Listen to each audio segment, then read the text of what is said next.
Adding money to Venmo from a credit card is very easy to do. Today I'm going to show you how to do it. First, ensure that your credit card is linked to your bank account.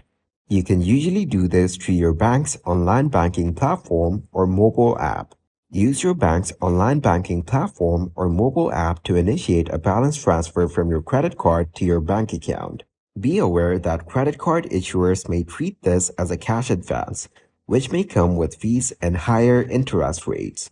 Once the funds from your credit card are in your bank account, open the Venmo app and navigate to the Balance tab. Then, tap on Add Money and select your bank account as the funding source.